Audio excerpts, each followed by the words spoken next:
What's going on, guys? I'm Steve. Welcome back to the channel. Welcome back to another video. If it's your first time stopping by the channel, hit that subscribe button. Trust me, you won't regret it.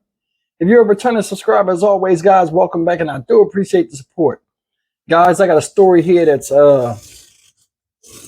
it's strange and unfortunate at the same time, especially for these two people here, this young expecting couple. This is 20-year-old Jessica Ross, and I'm presuming Travion Taylor, the father, expected father. He's 20 years old too. It didn't say his age in the article I read. But this is a Georgia couple that went to a hospital named Southern Regional Medical Center. And I don't know if it's in Riverdale, Georgia or Atlanta.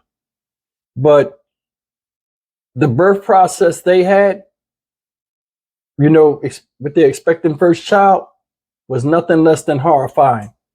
I'm going to play this video clip and let them talk about it. But I mean, this is a nightmare scenario in childbirth that nobody should go through, and also nobody expects. Take a look at this. Tell you something heartbreaking, but it is graphic and could be inappropriate for children. A young Clayton County mother and father have sued their OB/GYN and Southern Regional Hospital after they claim the doctor's negligence led to their baby being decapitated during childbirth. In the wrongful death lawsuit filed in Clayton County this morning, the couple claims the hospital covered up their baby's death. Fox 5's Angelique Proctor joins us from Southern Regional Hospital in Riverdale, where that death happened. Good evening. What a sad and horrendous story. I have learned today that the Clayton County Police Department is investigating this baby death. And as for the parents, well, they're just too distraught to talk about it. This is one of the most sad, egregious, and horrific situations that I've ever seen. 20-year-old Jessica Ross and her boyfriend, Travion Taylor Sr., have an unimaginable story. Their attorney says the young couple was full of joy and anticipation for their first child. They came here to Southern Regional Medical Center for the delivery July 9th. According to the complaint, doctors had diagnosed Ms. Ross with diabetes a year earlier, making her a high-risk pregnancy. But she consistently went to appointments while she was expecting. The couple's attorney says after about 10 hours of labor, Jessica was fully dilated and ready for delivery of Travion Jr. But according to the complaint, they say his shoulders got stuck in the vaginal canal. What wound up happening after that is just brutal. Dr. St. Julian came in and she, in the process of trying to deliver this baby, pulled on the baby's head and neck so hard and manipulated them so hard that the bones in the baby's skull, face, and neck were broken. According to the complaint, that is when Dr. St. Julian called for an emergency C-section. When the womb was open, the feet came out, the body came out, and there was no head. The head was stuck in the vagina. The couple's attorneys allege nurses and medical staff at the hospital lied to the couple about what happened, discouraged them from getting an autopsy, tried to encourage them to cremate the child, and failed to report the death to the medical examiner. They also did not report the death to the authorities of Clayton County or the Clayton County medical examiner. This report was made by a funeral home. And after their funeral home waved the flag and alerted the authorities regarding this, it wasn't until then when Dr. St. Julian told the family what actually happened. All right, guys, that was the sad and unfortunate news about their firstborn delivery experience. And before I get into the hospital and how messed up I think that is with how they did that and why I think they did that, I'm going to just go from the aspect of the man and the woman in the delivery process for their firstborn child, in my perspective. You know, when you're having a kid, we'll go with the male first, the man. When you're having a kid, you're excited, you have a lot of anxiety. You're in the waiting room.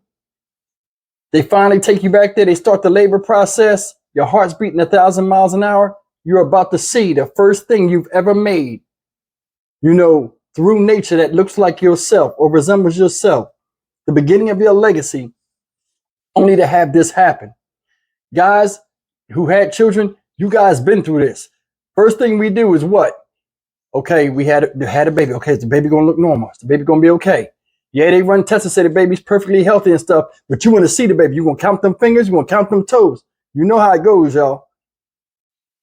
From a female standpoint, it's traumatic on the body, a lot of tearing, a lot of moving of things, a lot of pain, a lot of suffering. A lot of times labor lasts, it's no timetable on labor, it lasts. Everybody prays for a smooth pregnancy. Now, they didn't have a smooth pregnancy. They said she was diabetic or diagnosed with diabetes a year before. So she was expecting a challenging birth. But to have this happen,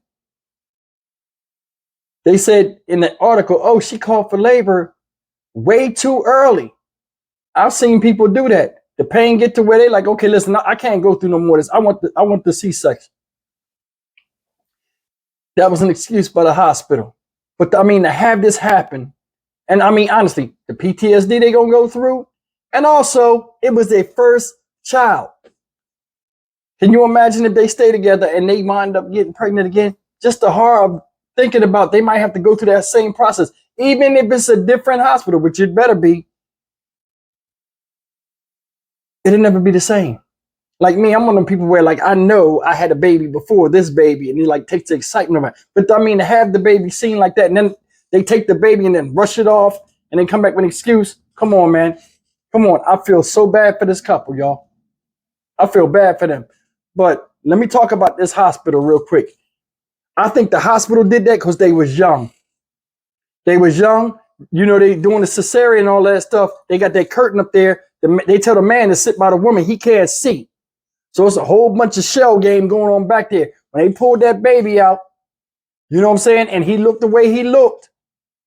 They start scrambling and calling codes and all this other stuff.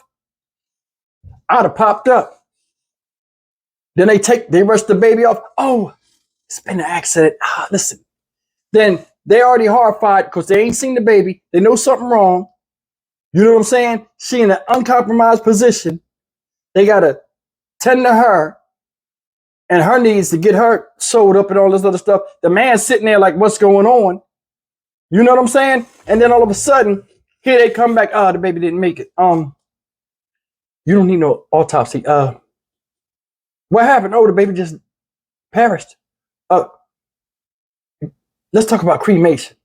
You don't need a funeral. Just save your money. We'll take care of everything. As soon as they said that, I'd have been like, but see, I wouldn't have got that far because I mean, I'm a seasoned vet and having kids. I'd have been like, where's my child? Let me see my child. I don't care what's wrong with it. Where's the child at? See, when the baby came out and they got quiet and all this stuff, I'd have been looking any damn way. I'd have popped up over that thing. I'd do that all the time. It'd be like whack-a-mole. They're going to have to hit me to make me not look over that blanket. I don't care if our organs is or not. I got to see my child. You know what I'm saying? They was just young and inexperienced, and they tried to get that off on them.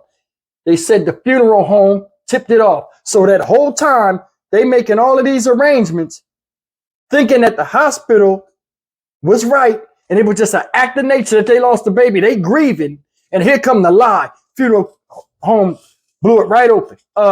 You could tell signs of tearing. What happened here?